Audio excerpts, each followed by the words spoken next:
Hi, everyone. Thanks for joining us. We are here with Jo Merchant. She teaches in Logan at the Thomas Edison Charter Schools, and she's going to do our session tonight on leveling up your History Day game. My name is Wendy Atzett. I'm the state coordinator for National History Day in Utah, and I'm going to hide myself and mute myself and let Jo take it from here. Jo. Alrighty. So let me just get my screen shared and we'll start with this. So they asked me to talk about how to level up the program. And as part of that, just going to tell you just a little bit about my students. I started out in 2006 with the program, and since then I've had 58 students. Some of them are repeats, but with 40 projects. I qualified for the National History Day competition, and of those, I had 11 in the top 10, second place this year, which is awesome. And then 10 of those, a long time ago, they used to give scholarships, and 10 of those got 2-year scholarships at USU. So yes, it's a lot of work, but the reason why I tell you this is because I've been at it for a while, and I do have a good system in place, but I also have a very supportive administration. It's a required part of our curriculum at our school, so parents and teachers anticipate it, but it's not always easy. Kids still turn stuff in late, and there's still lots of kids who don't get excited about it, and it takes a lot of time and effort, and there's some burnout, but it takes a lot of time out of your curriculum as well. So is it worth it? Yes, of course, it's definitely worth it. There's a lot of good things about this, so it changes their lives forever. And especially when in my school, we have about 20%, almost a 20% population that's on the SPED program. And so what I like to do is call them an expert in their field, which is kind of cool because it might be the only time that they're called an expert in their field, which is really fun to be able to do. So they're also influenced by their work.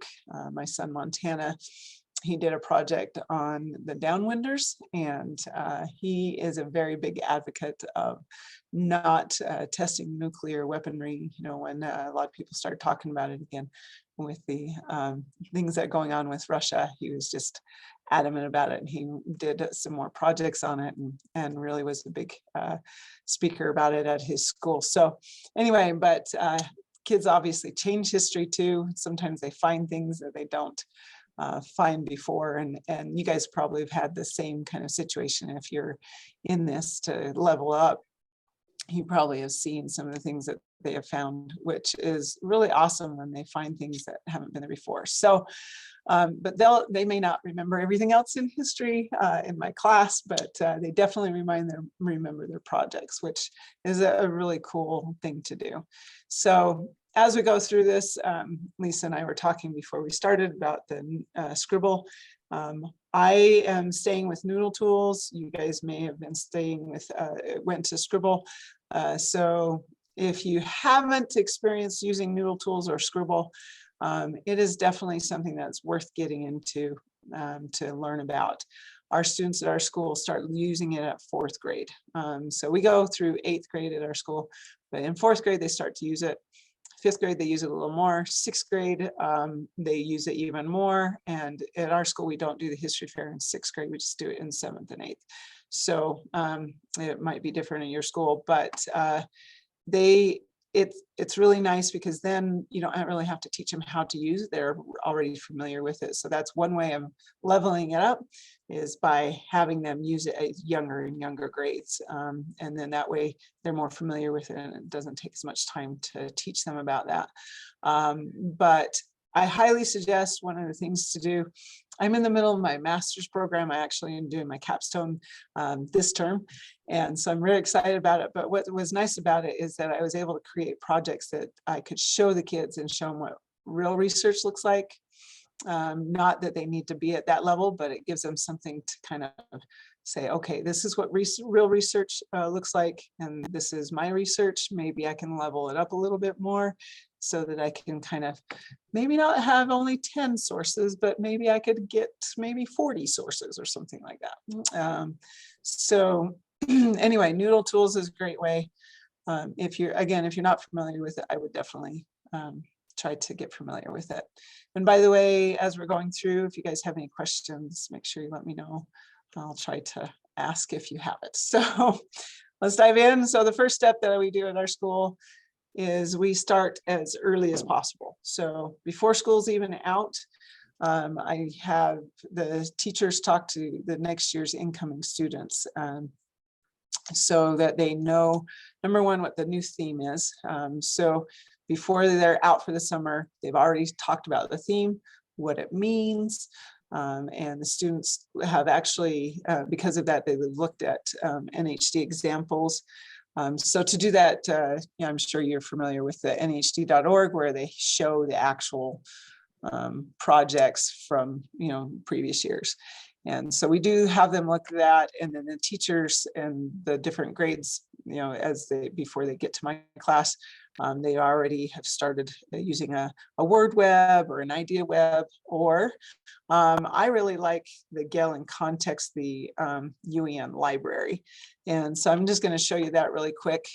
And it's kind of it's a very cool way of looking at examples. So at UEN library, you've probably seen what it looks like. I go to the middle school section. If you're in high school, you can do the high school one. But then there's Gale in Context in middle school. And so if you go to that, there is a very cool topic browse list. And by the way, this is before Wendy puts out the idea list that she so awesomely does. So we don't have that yet. So this is why we use this. You do the browse topic. And if you click on that, then you go up here, you've got all these topics here. Like there's just hundreds of topics that will go on and on. But if they have any kind of an idea in mind, so Sesame Street is one of the favorite examples I like to use. If you click on that, it kind of brings up some ideas, but it also has this really cool thing down here. It's called the topic finder. And if you click on that, it gives you these cool tiles, or you can also change it to a wheel, which is kind of nice too. And you can see all the different ideas, and you click on any of those and it will bring up different articles that they can start reading about. Gail also has the ability to read the articles to them, which is really important in our school since we have so many that are struggling at reading. So you can go either way, but it's kind of nice. You can click on that and it'll bring it in and focus it in even further. So that's one idea of how to find some additional topics. I really like the way this program does that. It's kind of hard to find, so just keep in mind, you just go to the middle school, browse topics, put in a topic up here, and then it'll be over in this right hand side. Okay. So that being said, let's move on to the next part.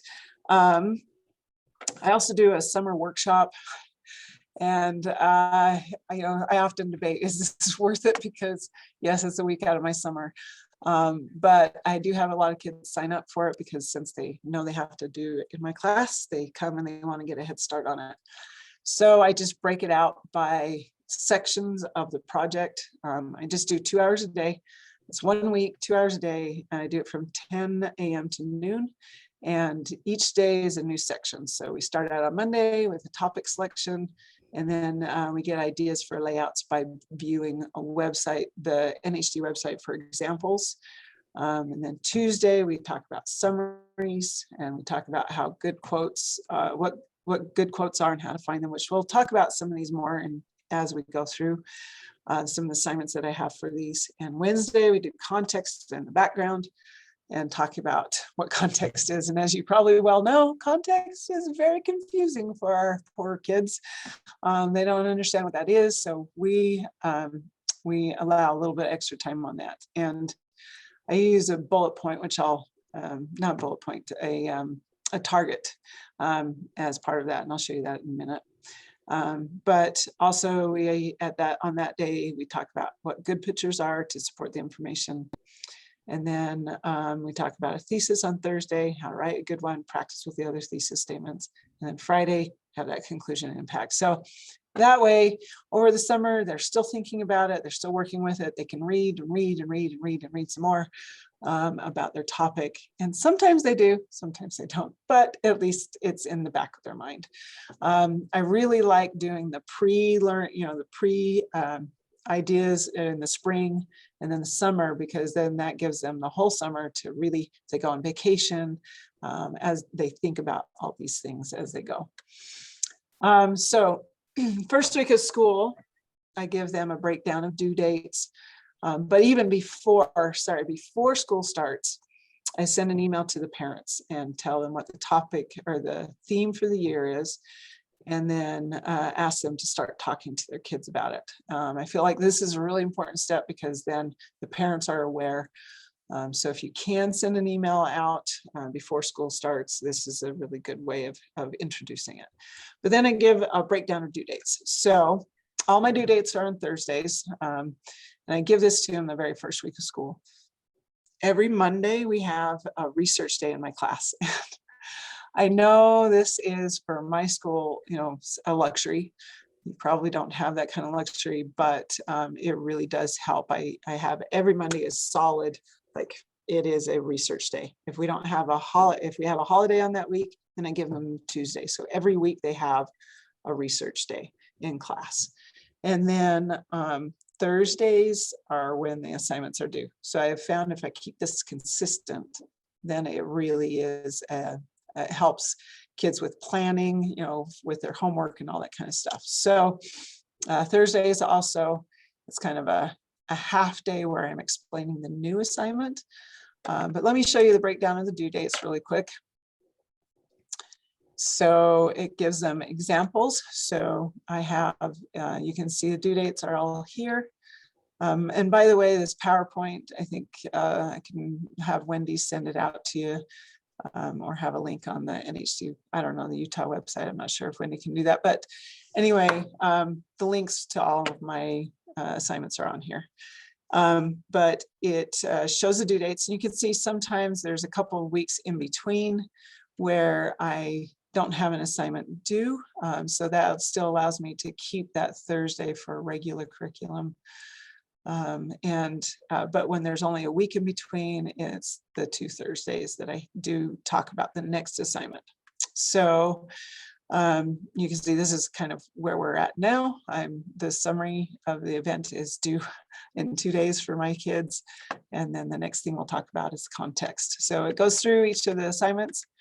And then as we get to the end, the final due date is December 1st. So it does take quite a few weeks to do this. But I feel like if we start early enough, it really gives them the opportunity to really learn their topics. Okay, so the topic selection worksheet is the next assignment that I give them, where they are talking about their ideas of what they want to do. Now this, I know they've talked about it doesn't have to be a minimum of 20 years ago, but I make it a requirement for my kids because it is, they choose things that just does not have enough history or enough complexity to be able to talk about it. So that's why I require 20 years. But then also talks about how to make the theme. And I do make them give me multiple dates, multiple places, multiple people that are involved, as well as summarize the event in their own words. On this part, I've learned in the past, I don't really read their paragraphs as a paragraph. I feel like I have to correct it for grammar and stuff. So I have since gone to basically 5 bullet points. If they give me 5 bullet points about what they learned, then they still get the points. But I feel like this last page is really important. I have talked about how they can have 5 people in the group, but I don't recommend it if they want to stay friends. But it does work for some. So anyway, the category choice, make them choose category choice, but I do make them get a parent signature. And I feel like this is really important because then the parents know the topic, they can help them look for research or information. Also though, if it's a controversial topic, getting that parent signature is very important. They have to have that. Be aware, sometimes they will try to forge the signature. So kind of keep an eye out for that. I have a couple every year. But also important with that assignment is to think, pair, share. So when they get it filled out, take one day and have them share the information with each other so that they can see if there's things that they still need to fill out. They are often unfinished when they come in if I don't have them think, pair, share. And of course, for the topic involvement or the topic choice, Wendy sends out that the topic suggestion list every year at the beginning of the year. So if they still don't have an idea, besides using Gale or what they've already come up with their own, she's got this awesome list, which I have loved, loved, loved. It helps the kids so much because it's got resources already. It has a little kind of a blurb about it to know if they're interested in it at all. So that's been super nice to have. So I highly suggest that. So that's the first week of school. I know that's a lot, just the first week of school, but really helps them get going. So the next step I feel like is important is if they envision the future. And of course, I can always envision the future, but this is what they're trying to say. Okay, what do I want my project to look like in the end? And of course, that's when you can go have them look at first at the website examples. So you go to the nhd.org and have them look at the project examples, and they're all here. You can see all those, and you've probably used that already before. But if you haven't, that's a really good way of helping them with their pre-planning. And if you haven't talked about pre-planning, like if other people haven't done that at your school, pre-planning is kind of like pre-writing. You've got this idea of what you want it to be like in the end, and then you can, that's what they're going to hopefully be able to do, is to pre-plan it enough that they can say, okay, this is how I envision it to look like. And so it's important to set that up appropriately as pre-planning and just having concepts in mind, and it's your like best version of what you want. And sometimes those best versions maybe don't exactly come to fruition, but at least they have an idea. So let me show you what that looks like. And so on here, they have their title idea. How, again, and I ask them all the time, how does it connect to the theme? Because sometimes they just don't get it. And then design and color ideas. One step that on this part has really helped is if I say, okay, think of your topic, close your eyes. What are the colors you think of first? And then they think of their colors and they design that idea. So this is, of course, for exhibit. I'll show you the others here in just a second. And then these are the parts to add to their layout. These are ideas of what to look for. So again, pre-planning. And then this is like their trifold board. I always tell them, if you don't want a trifold, you don't have to have a trifold. You can make another design, just turn the paper over and use the other side. But then I also have this for websites. So this is kind of an idea of how to do that for websites and what they would look for while researching. Tabs, submenus, and then on the back of the page is the home page, thesis page, and so forth. And of course, this is a basic breakdown for those kids who are just trying to get it started. And then of course, the documentary, same kind of ideas, except for you got sound, how many visually impactful pictures. And I do put on here that they need 40 to 60 images. Just that's just so they have a good choice of images that they can look for. And then an outline, same thing with research paper. I always talk about an appendix and how that's more interesting if they have some things to look at in the appendix. And I asked them to show me an example of a footnote, because in middle school they don't know what footnotes are yet. So I try to make sure that they look that up so that they understand that. High schoolers might understand that already. And then outline, and of course the performance what kinds of things are they going to add for their costume and set ideas and so forth. Okay, so that's the pre-planning. But it really helps them to know what to look for. Okay, any questions so far? Okay, let me know if you do. Okay, then the next several assignments 3 through 6 are basically the sections they're going to put on their exhibits or on their projects. I always say exhibit just because most of my kids do those, but on whatever project they are designing.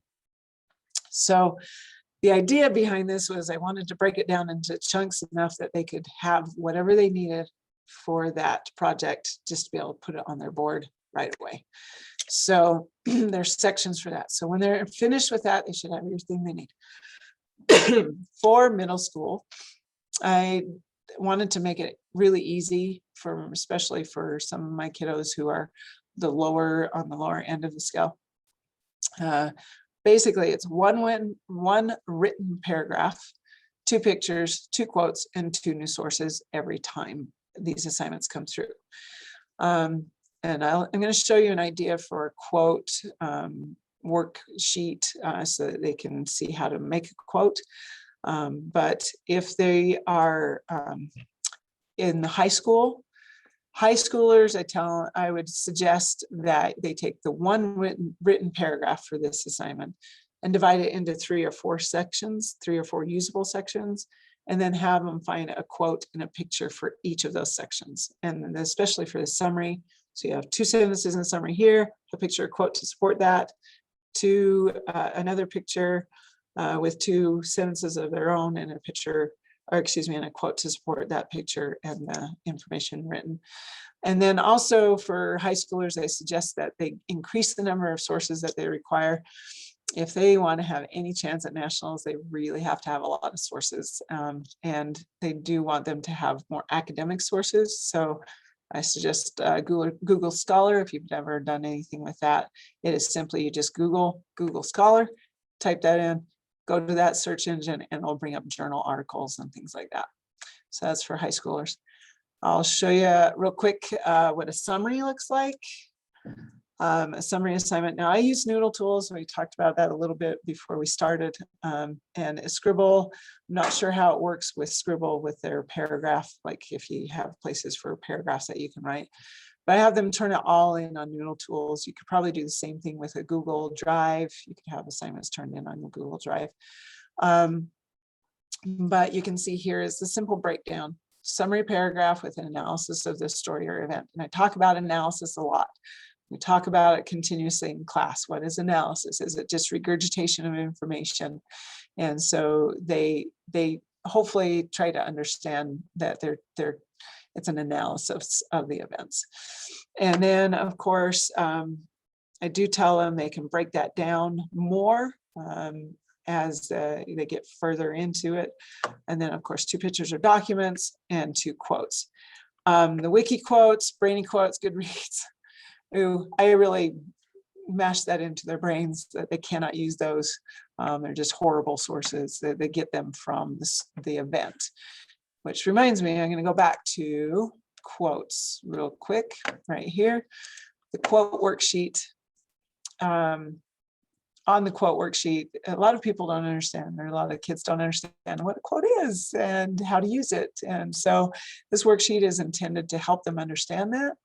So they read through the source, they talk about the main argument of the source, they find 1 to 3 sentences about that argument, they copy that onto this, and then give credit to who said it, where it was, and then pulling it all together in one thing. That's the bottom. So hopefully that's a way to teach them how to do quotes, because so many of them think I have to type in quotes about Sesame Street, and obviously that is not the way to do it. So anyway, context. So I have found, and I'm sure you guys have too, if this is you're leveling up, that context is just really a confusing idea for kids.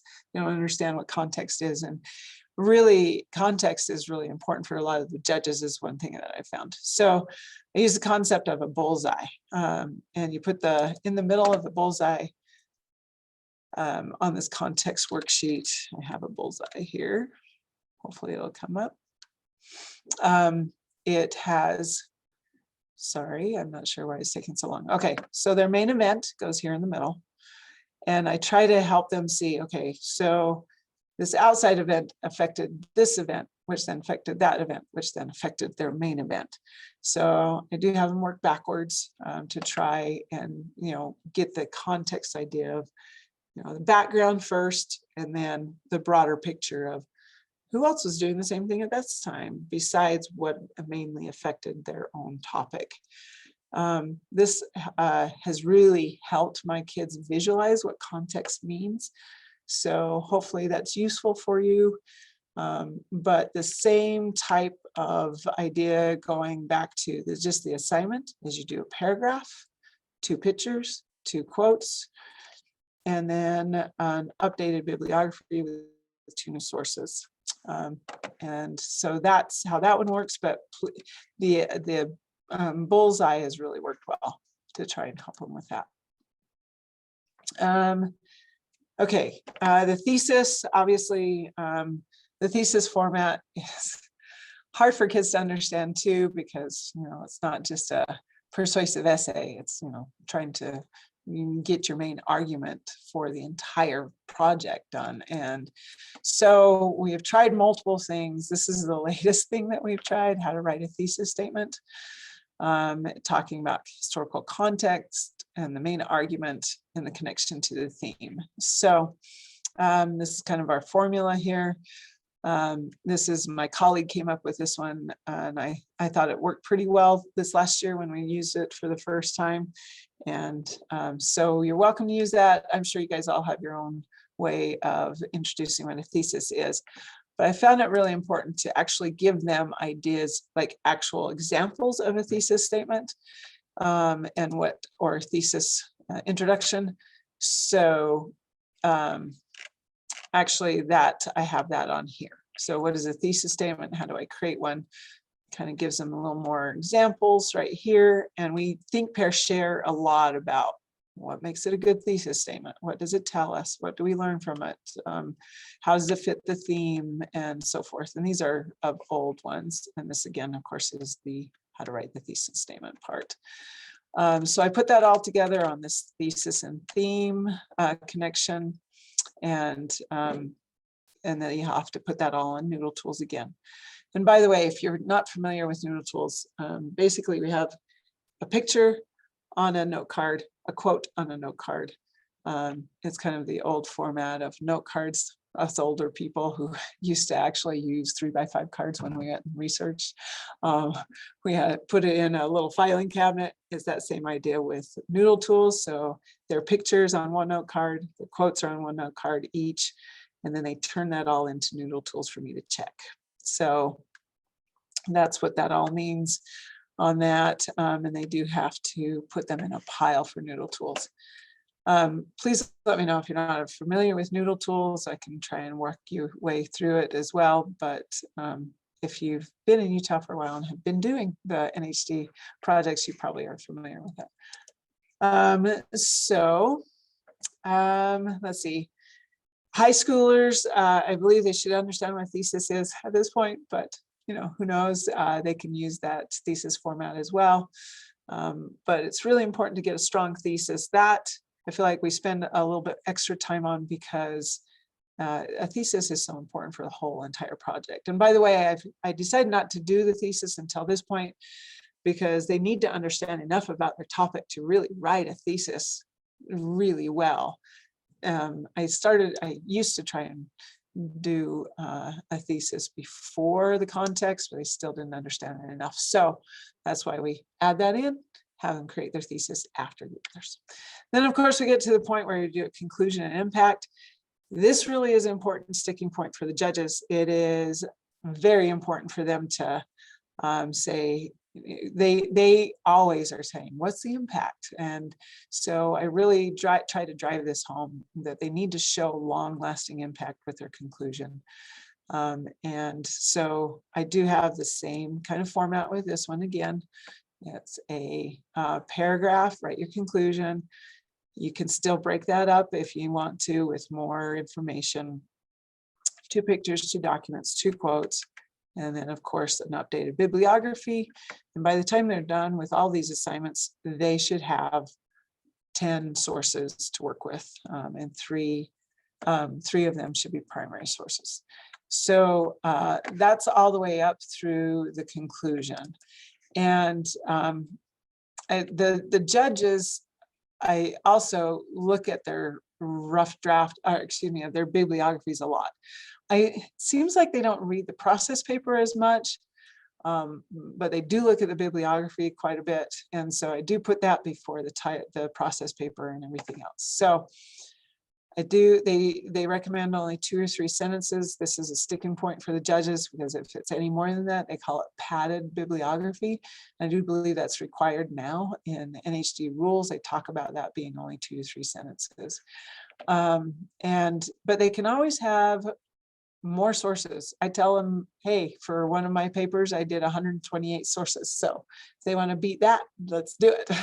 So this is what we talk about with printed annotated bibliography.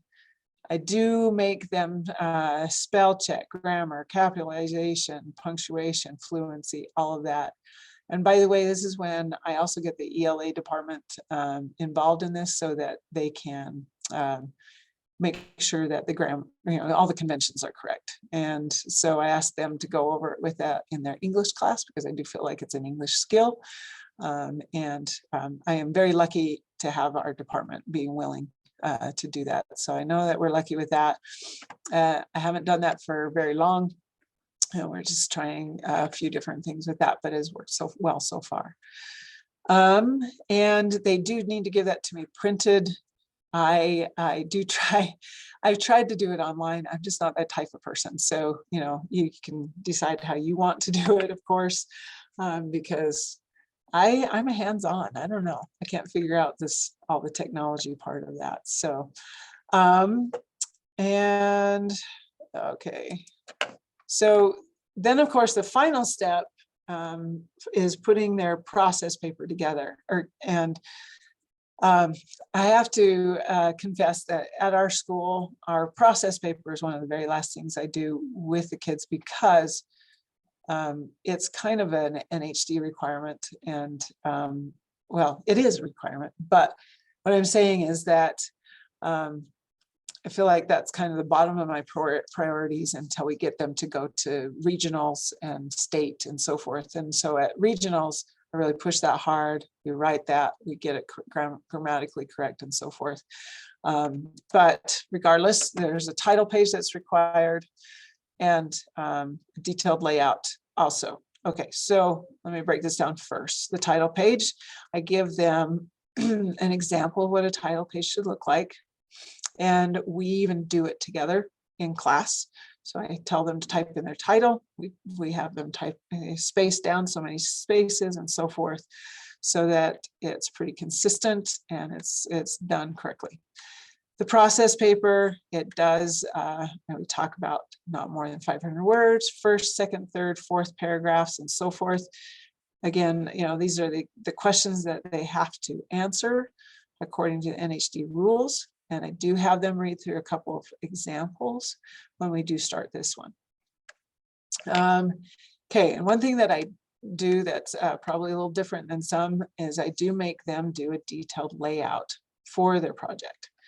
So, at the very beginning, when we talked about the pre-planning, and they had to pre-plan what their project was going to look like, now is when they're going to actually take the stuff they've already gotten, all their assignments they've done already, and they're going to put it together on a small example or an outline of what they're actually going to do. So exhibits, they have to give me an actual project design.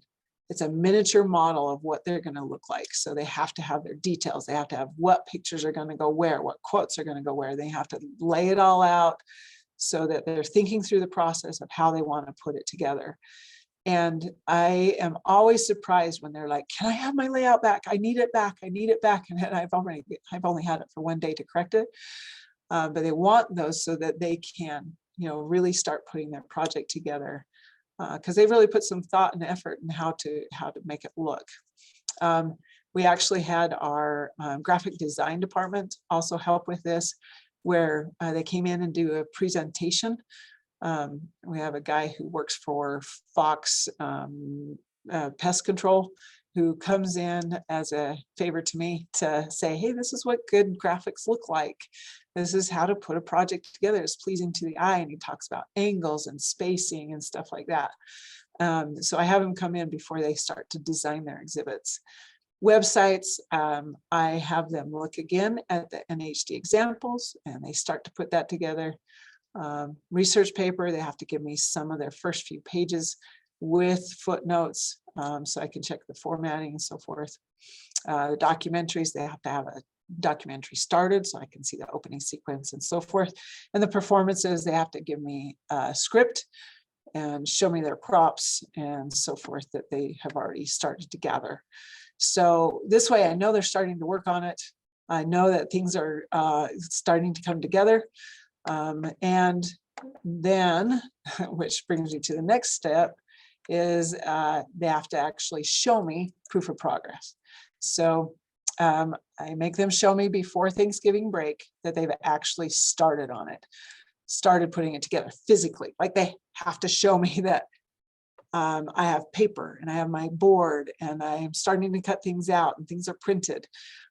So that's where that comes in. And the websites, they have to show me they're doing more, documentaries more, and so forth, research paper more, performances more. And they, for the exhibits, by the way, they can show me just a picture of it being put together, or they can bring it in and show me that they're actually putting it together. So that's a big step, because obviously we have them doing that, and then we have less people putting it together the night before and less sloppiness. When I talk about them also putting the projects together, we talk about things like no tape on the front, things like that. No wrinkly paper, making sure you use a ruler, making sure you use a level, making sure it's straight and even and things like that. So we do talk about that with the proof of progress, and that comes in, that's really good, because then also I have ammunition for the parents. Well, I didn't know it was due. Oh, yes, you did. And they were supposed to have started it before Thanksgiving. So hopefully that kind of cures all that. We also have the luxury of having a school history fair. This really helps them, I feel like, with their ability to interview well. And it also helps with the buildup of knowledge for the younger grades, because they come in and they see what a project looks like, and it's that exposure. And also it helps with context of how to do this. And it does sift out the kids who are doing well, even if they have a desire to go on. Sometimes they just don't quite have that oomph to get it. So, to get it to go a step further. I also don't do a top 1, 2, or 3, first, second, and third. I just do top 10.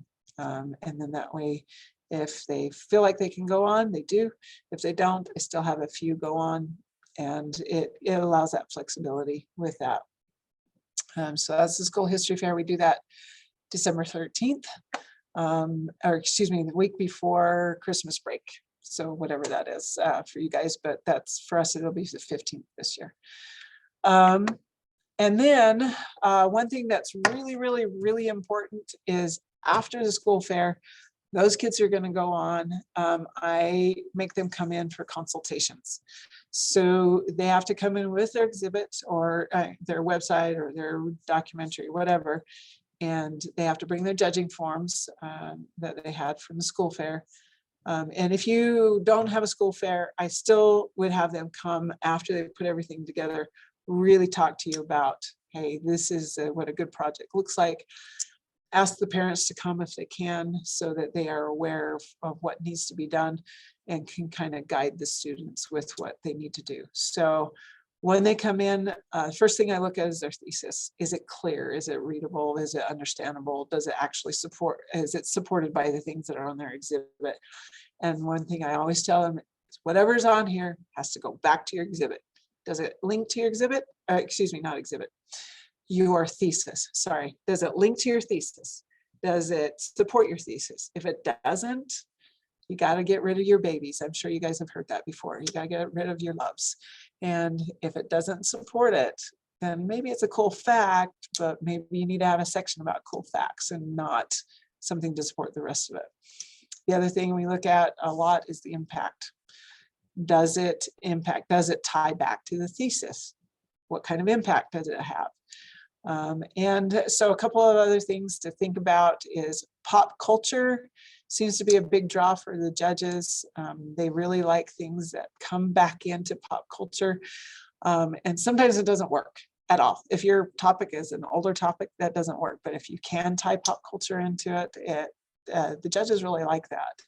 They're like, oh, I remember that, or, you know, and it shouldn't matter, but it does. That's one of the things they do look at. They also like interactive aspects. If they can lift things or open things, it seems to be something that they like, but it is not always the case. I've had some students go all the way on and didn't have anything like that, but more often than not, the ones that do have interactive aspects are the ones that actually go on. But they also, you also do a lot of rule checking at these consultations and talking about the bibliography. I didn't put that on there, but we do talk about the bibliography as well. So consultation is really important to get them to move on further as well.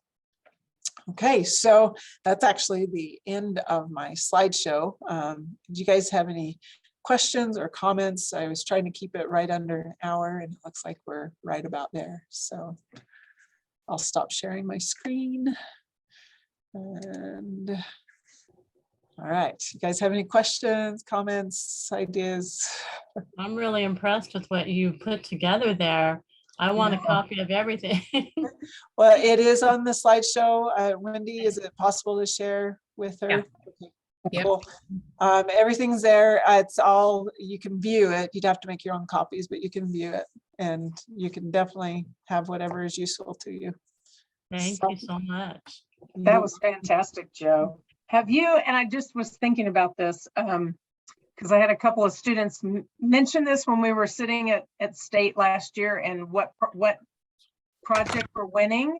And he said, there's another one that mentioned the theme in the title. There's another one that mentioned the theme in the title. Have you done that? I don't tell them they have to have it necessarily in the title, but I try to like work it in somehow. So I wouldn't say like a frontier in history, blah, blah, blah, blah. I would put like Sesame Street, a frontier in televised education. Right. You know, something like that. So we do talk about that sometimes because it is a draw. You're right. The connection. It does seem to be one of the things that they look for. Yeah. Some went on without, but it's almost like 75, 25. I don't know. Wendy probably has better numbers than that, but yeah. Well, I just was curious. I will say, I think if kids can figure out how to write a title that shows how they're using the theme, that just indicates that they're using the theme in their project. And what we are looking for the theme to be is like something that is used throughout the analysis and isn't just a couple of words and isn't just implied, that it's really integrated. Yes. That it kind of shapes the way they treat the topic. Okay. And I have found that if they have that in their title, they use it a little better. Yeah. Of course, I teach middle school, so it's not always like 100%, but it's better than it without it. So When I came on, I heard you guys talking about not Noodle Tools, but Scribble. Scribble. Do you use it, Lisa, at your school? We are using it. Yes. We're cheap.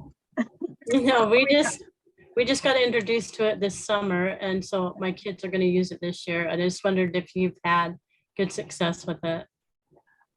It works. The kids do like it. I don't know that I get as much feedback because when they just click that Chrome extension, it just works. So I was asking some at the end of the year, and maybe a few at the beginning of the year, like, did you use Scribble? Yes, I use Scribble. Yes, I use Scribble.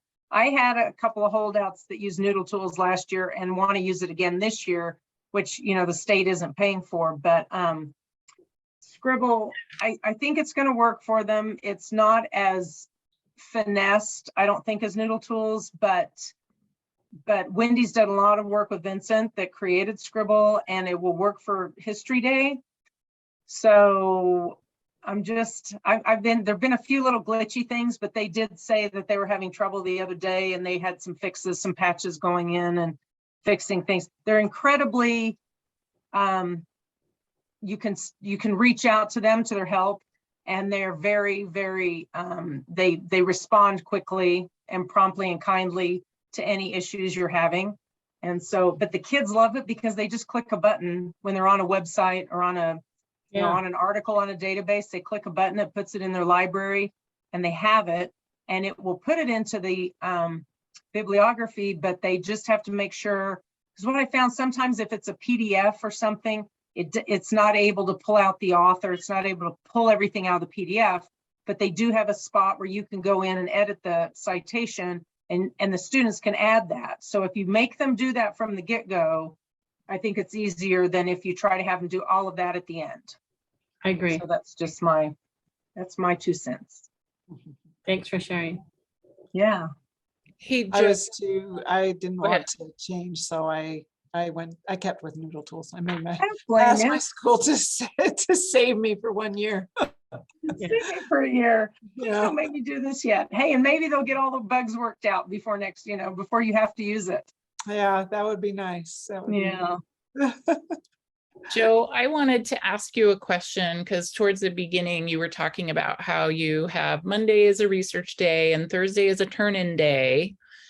In that map of your time, do you see the kids every day? Yes, I do. So that's out of a 5-day schedule, right? 5-day Rather schedule. than a block. Okay. Right. Yeah. And that is another advantage I do have, is that it would be, you know, that block schedule, or excuse me, an everyday schedule. But with a block schedule, I could see, you know, I thought about it a while back, because one of my coworkers went to a different school and they had the block schedule there. And so I was thinking, well, how would I work it if it was that way?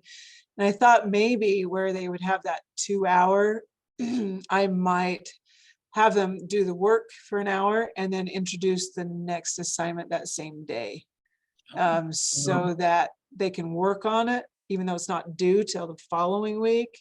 But they would have that first hour to work on the first assignment that's due that week. And then the next hour, we would talk about the next assignment that's due. So I don't know if that would work in anybody else's schedule. But that's me not ever experiencing a block schedule. So I don't know. I had a follow-up question to that.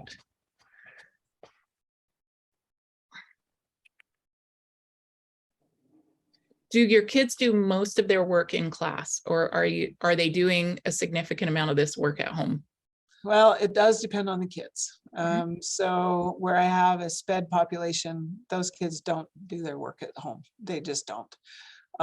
So that's why I try to scale it back enough where if there is SPED kids, they could still do it by doing it here at school.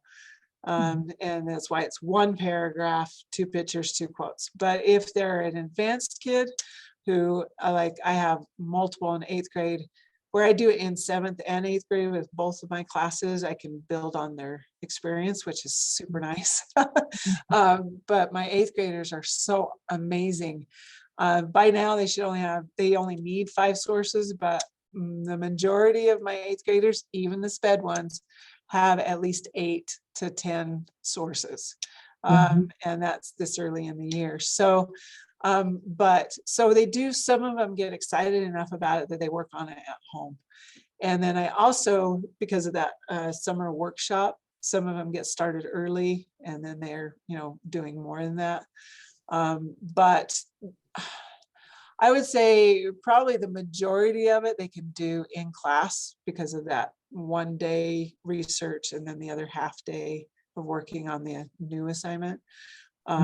most of them can get it done if they do what they're supposed to in class, which we know how that goes.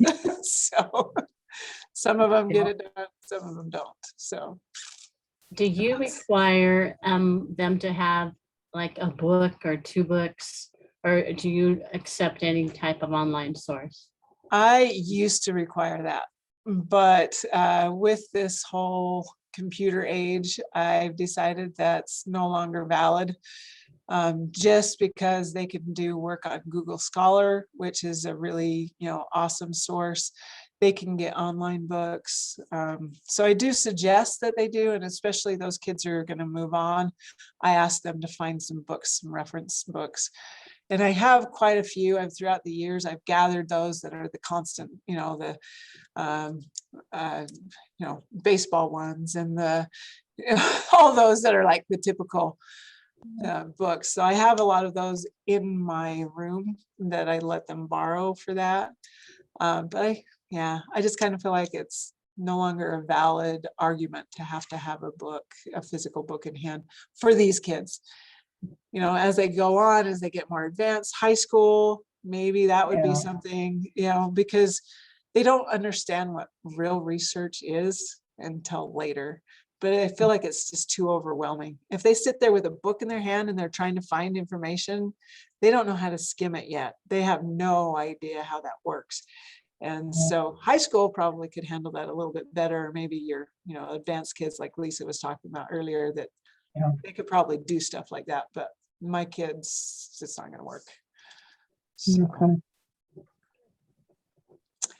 And there's a lot of great things about it that I do feel like they, with the little assignments, it's so funny. By the time they get done, they're like, oh, I have everything I need then? Yeah, you do. All you got to do is take that off of Noodle Tools now and stick it on. Stick it on your board or put it in your website or in your documentary. And that's the idea. But Yeah, sometimes it works. Yes. Sometimes. Yeah. Yeah. I don't know. I mean, I feel like I have pretty good numbers. So we've gone. You do. Years, You so do. who knows? Yeah. Yeah. I remember a student one time, it's been years ago, because it was when Brad Teeple was still there. And he was very good about every week, something was due. Every week they had to turn in something. And then he said, okay, it's time to put this together. And I had a student that was in the library trying to print things and get his board together. He's like, he said this would be easy and blah, blah. And so it was like, we just had to calm him down and say, okay, go to your Google Drive.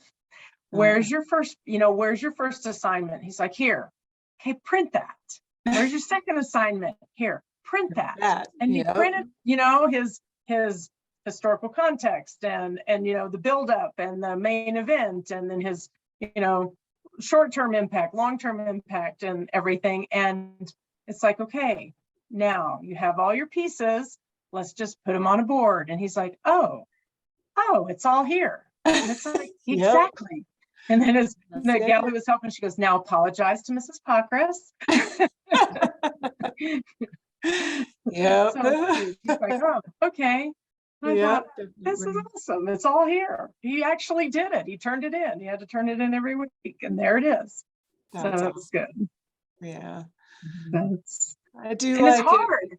It's hard because we've tried multiple ways. One, to tell them the whole project at the beginning, in which case they all freak, and then they don't do anything till the last week.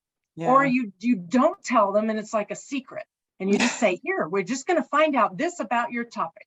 Now we're going to find out this, and then they don't know where they're going with it. So there's got to be this, and maybe when I look through all of your documents, I can see it's like there's got to be this happy medium in there somewhere. Yeah, that's why I feel like that pre-planning layout is a really important step, so that they can just visualize what they think it might look like. Oh, another thing I forgot to tell you guys, I have them imagine if they were going in a museum. Okay. You see, if you went into a museum about your topic, and I even have them close their eyes. And of course, middle schoolers will do this. I don't know about high schoolers, but middle schoolers will. They'll close their eyes, and then they see, okay, I see, and then I say, okay, open your eyes and write it down. What do you see? Yep. And the same goes for a documentary. If you Yes. watch a documentary, if you were to watch a performance, what would you want to see in that? And then they write that down. It's kind of their first initial reaction, and then they start writing on that pre-planning sheet. This was a game changer for me, for my students, having them do this pre-planning, because they then go, okay, I know what I need to find and Right. want to find to help my story. And of course that changes, and you can tell them it's totally fine if you don't find something that you think you need. It's okay, you can change it. You can change where you're going. We all do that. And I tell them my story, how every time I do research, it changes and it kind of drifts and changes and wanders this way and wanders the other way. And then I go, oh, this is what I need to do right here. And that's what's going to happen to you guys. You'll get to that point where you go, oh, I want that. So Right. it really was a game changer when they started to realize, this is what I want to do. So I think that might be your happy medium, Lisa, is that they, they start to look at it ahead of time, but then we're going to break it down. We're going to look at this Yes. first, and then this, and then this. Right. Okay. Thanks. No, this is good. Okay. Well, I That's hope good. it's helpful. Absolutely. Yeah, it's terrific. Thank you so much, Joe. You're Yes, welcome. thank you, Joe. No Thank problem. you. It's good to see you guys. It's good to see you. All All right. right. And thanks for the class. That's awesome. Welcome. Yeah. Thank you for pulling this together. No problem. Have a good night, right. everyone. Oh, You I don't too. know. I guess I'm not the person who says good night, huh? That's Wendy. We can all just say good night, and then Okay. I will turn off the Zoom. Okay. Okay, thank you, Wendy. All right. Thanks, Bye, Wendy. everybody. Yeah, Okay, we'll see you guys. Bye.